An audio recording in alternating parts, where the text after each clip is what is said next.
माँ घर रो रही है, घर चलो।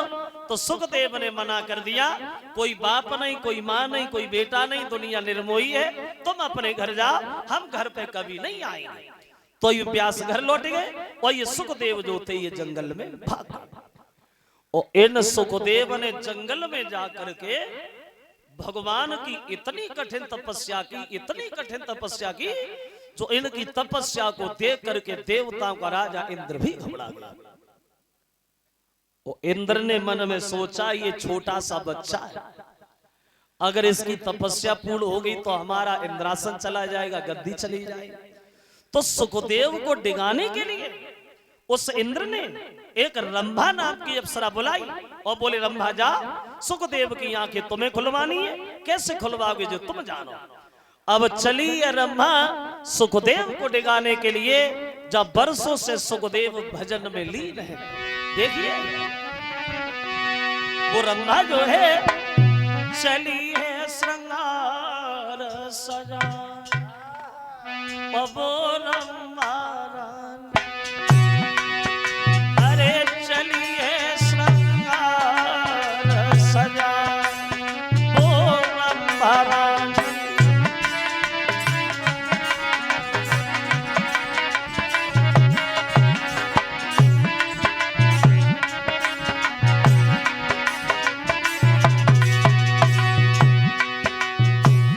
कैसी सजी है रंभा, अरे चन्ना सो मुखार बिन सो बहु कहीं न जाए, मृग जैसे ने न जा कोई रनी शर्मा। चली है रंभा, एक चली है रंभा, सुखदेव जी रहे थे सोई, खोले जाके बारा ने का भीतर खुले ले मोई, इंद्र ने पठाई में तो भोगे वे को आई। और हंसी हंसी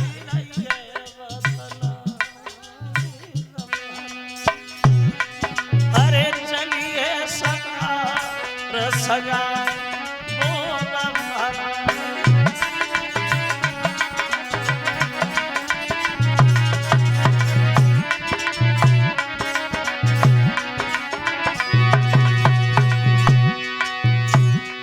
जो सुखदेव ने रंभा की ये गलत शब्द सुने तो रंभा से सुखदेव एक बात कहते, रंभा बुद्धि खराब है तेरी, पागल है। बोले सुखदेव तू तो धर्म की लागे मात, और देवेंगे असराप भस्म हो जावे वो तेरो गात। सोई दिल में गई अरे चली है संगार सजा,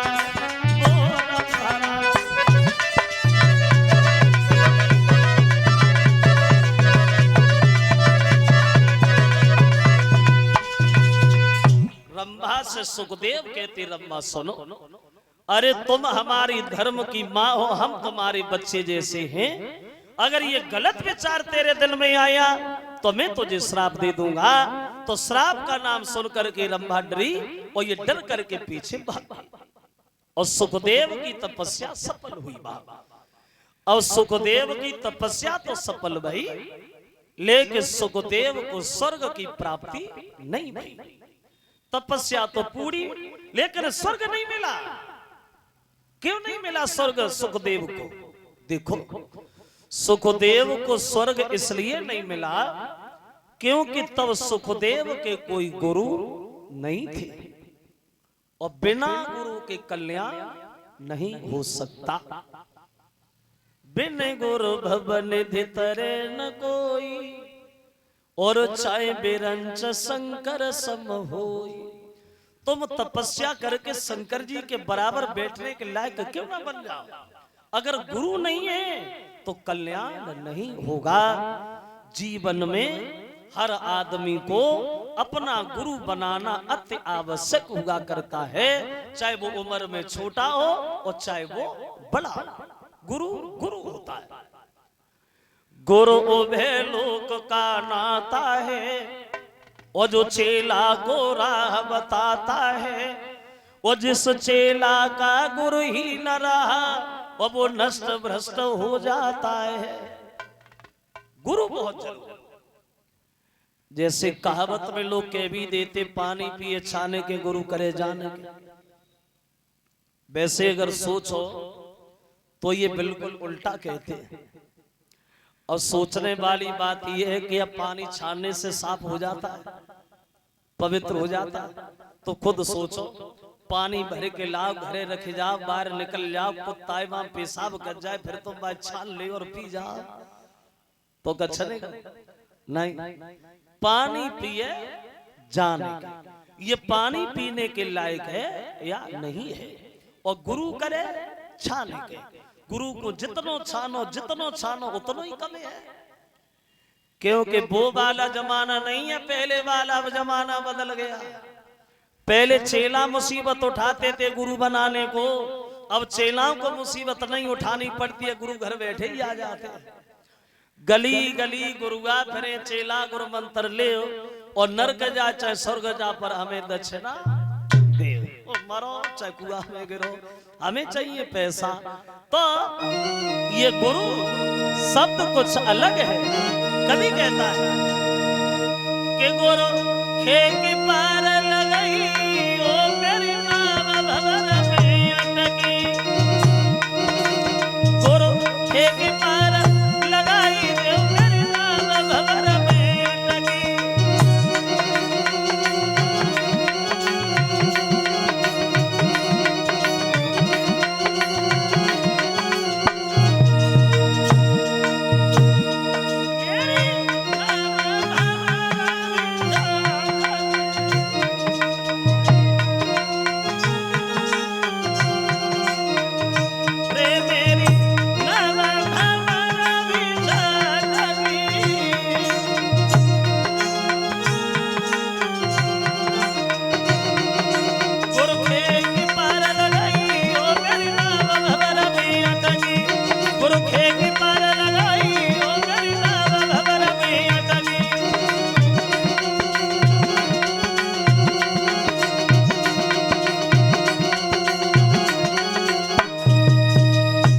नारद सुखदेव से बोले, महाराज तुम गुरु बना, बिना गुरु के कुछ नहीं होगा, गुरु बहुत जरूरी है।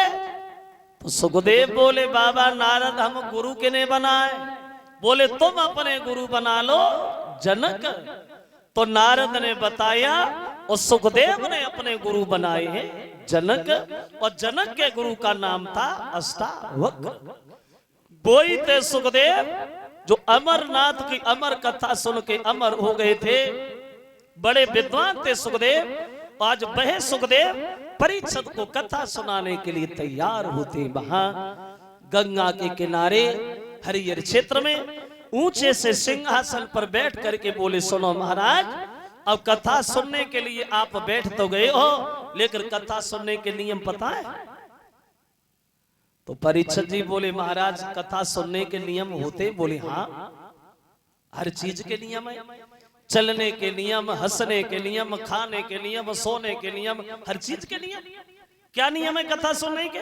बोले सुनो, भगवान की कथा में जब भी बैठो, जरा गौर से सुनना, भगवान की कथा में जब भी बैठो, चाहे पूरे दिन बैठो चाहे थोड़ी देर बैठो, लेकिन जब भी बैठो तो कुछ बातें ध्यान में जरूर रखे बैठना। कौन सी बातें? तो बोले सुनो, भगवान की कथा में जब बैठो तो हरि कीर्तन में बैठते समय और कुछ ऊंच नीच का ध्यान न हो।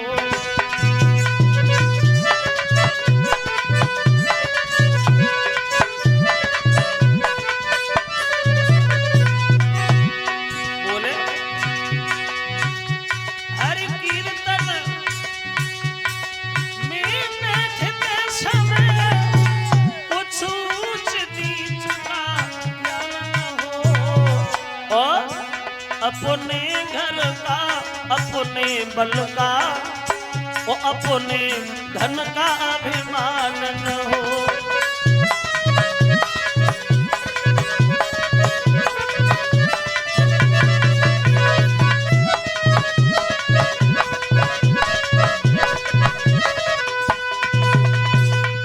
भगवान की कथा में जब भी बैठो तो ये बात जरूर ध्यान करके बैठना कि हर कीर्तन में बैठते समय कुछ ऊंच नीच का ध्यान न हो, अपने घर का अपने बल का और अपने धन का अभिमान न हो। जब भी बैठो तो कभी घमंड करके कथा में नहीं बैठना चाहिए। ये मन में नहीं सोचना चाहिए कि हम इनसे ऊंचे हैं और ये हमसे नीचे हैं, और ये भी दिल में नहीं आना चाहिए कि हम धनवान हैं और ये धनहीन हैं। और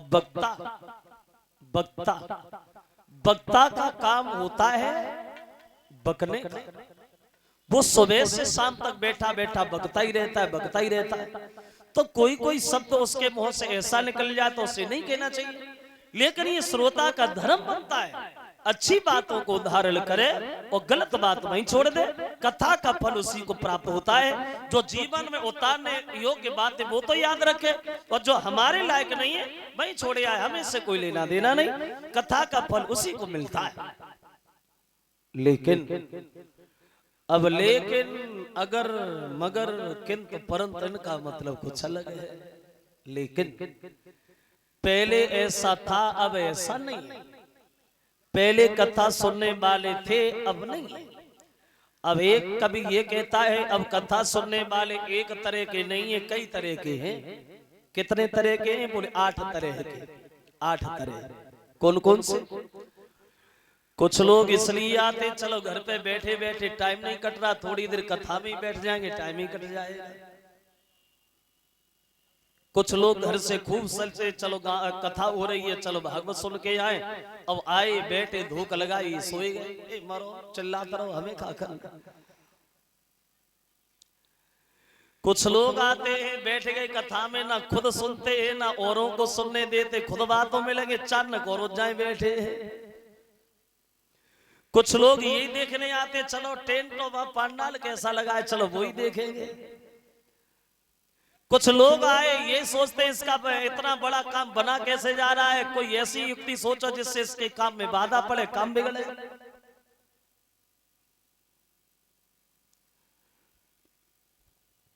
कुछ लोग इसलिए आते हैं और देखे शास्त्री जी कैसे छोटे हैं जन मोटे हैं, किस तर्ज में कथा सुनाते हैं। कुछ लोग कथा में आकर के और बैठे ही बैठे सोए जाते हैं, और कछु कथा सुनने के बदले में जूता चप्पल ले जाते हैं। कछु जाई सुआ तुमने उतारे के रख नहीं पाई, उनने देखी पहनी जे गए जे बढ़िया रहे। तो जैसी जागी भावना और ते सोता सुहाय, वो सबे नीव कर वो लगे बूट प्रेम से खाए। तो सुखदेव कथा कहने लगे हैं महा, एक बात हम आपको बहुत जल्दी में बताएं, ये सृष्टि की रचना कैसे भई, अति संक्षेप में बहुत जल्दी। बोले जब ये पृथ्वी नहीं थी तब क्या था? जवाब दिया जब ये पृथ्वी नहीं थी तो सुखदेव बोले चारों तरफ जल ही जल था, जल के अलावा कोई दूसरी वस्तु नहीं दिखाई देती थी।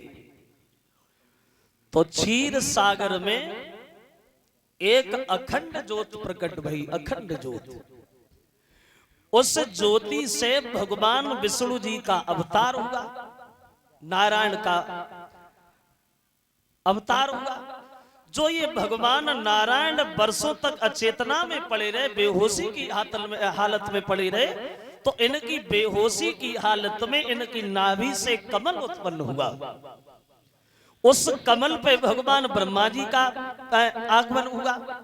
तो ब्रह्मा जी ने मन में ये सोचा हम कौन हैं, कहां से आए हैं और क्यों आए हैं, इसका हमें पता लगाना चाहिए। तो ब्रह्मा जी उस कमल की जड़ को पकड़ के वर्षों तक अंदर पानी में चलते रहे, लेकिन उसका ये पता नहीं लगा पाए कि इसकी जड़ कहां तक है। तो हार थक करके ब्रह्मा जी कमल के पत्ता पे आकर के बैठ गए। तब सृष्टि का ये आदेश हुआ, हे भगवान ब्रह्मा तुम्हारा अवतार हुआ है सृष्टि की रचना करने को, इसलिए तुम सृष्टि को आगे बढ़ाओ। तो इन ब्रह्मा जी ने ये आवाज जब सुनी है तो इन्होंने तपस्या की, और तपस्या के बल से ब्रह्मा जी ने सबसे पहले 4 पुत्र पैदा किए, 4 लड़का। कौन? सनक सनंदन सनातन एवं सनत कुमार, और विश्वाम्भर का विश्व में था पहला अवतार। 4 लड़का हो गए, सनक सनंदन सनातन और सनत कुमार। तो 4 लड़कों से ब्रह्मा जी कहते हैं तुम हमसे वरदान मांगो। तो लड़कों ने जब ये कहा कि वरदान मांगो, तो लड़का बोले प्रभु अगर आप हमें वरदान देना चाहते हो तो हमें वरदान में एक चीज चाहिए। क्या? तो बोले, तभी बोले प्रभु इतना वर दो वो आप ही के प्रेम में सने रहे।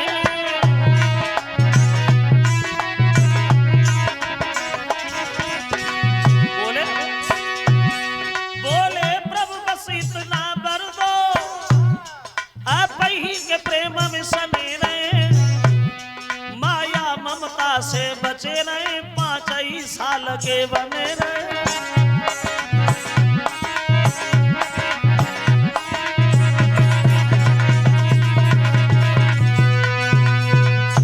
लड़का बोले महाराज अगर आप हमें वरदान देना चाहते हैं तो हम ये वरदान दे दो कि पूरी जिंदगी भर हम 5 ही साल के बने रहे और संसार की जितनी भी मोह माया है हमसे सदैव दूर रहे। तो ब्रह्मा जी को वरदान तो देना पड़ा क्योंकि पहले बोल दिया, लेकिन ब्रह्मा जी को क्रोध आ गया। क्रोध इसलिए आया, ब्रह्मा जी ने ये सोचा था बच्चों से सृष्टि आगे बढ़ेगी, लेकिन इन्होंने क्या मांगा कि हम 5 ही साल के बने रहे। तो इनके क्रोध से रुद्र भगवान प्रकट हुए, और जब रुद्र भगवान प्रकट हुए तो इन्होंने सब तमोगुणी संतान पैदा की, तमोगुणी गुस्सा वाली। तो ब्रह्मा जी बोले रुको रुद्र रुको, हमने सृष्टि बढ़ाने के लिए तुम्हें उत्पन्न किया है कि सृष्टि नष्ट करने के लिए किया है? तुम रुको, तुम्हारा काम नहीं है, तुम भजन करो। और रुद्र भजन करने लगे। अब ब्रह्मा जी विचार करने लगे अब कैसे क्या किया जाए, सृष्टि कैसे आगे बढ़े। तो ब्रह्मा जी ने फिर तपस्या की, और तपस्या करने के बाद 10 बच्चों को फिर पैदा किया। 10 बच्चा फिर जन्म लेते हैं, लेकिन सृष्टि इनसे भी आगे नहीं बढ़ी। जिस सब महात्मा बन गए जिनमें नारद भी गिने जाते। अब तो ब्रह्मा जी बड़े चक्कर में, अब क्या करें, कैसे सृष्टि बढ़े। तब ब्रह्मा जी के दिल में आया और सोचा तेल और बाती के बिना, तेल और बाती के बिना दीपक जल नहीं सकता है, ऐसी बिना स्त्री के ये संसार चल नहीं सकता है। अब तो हमें लड़की को जन्म देना चाहिए।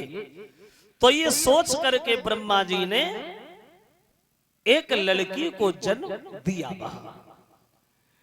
लेकिन जब लड़की पैदा करी ब्रह्मा जी ने, तो लड़की को देख के ब्रह्मा जी सोचने लगे अब से लड़की के लिए लड़का होना भी बहुत जरूरी।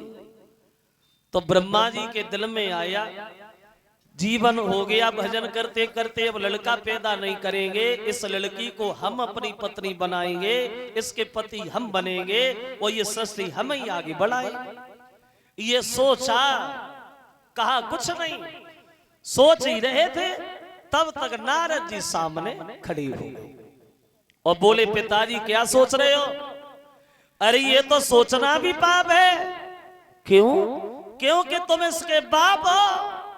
एक बात सोचो, तुमने इस लड़की को जन्म दिया और तुम ही इसके पति बनोगे, तो एक बात और सोच लो, आगे आने वाली पीढ़ी में क्या होगा, बाप और बेटी का रिश्ता गलत हो जाएगा।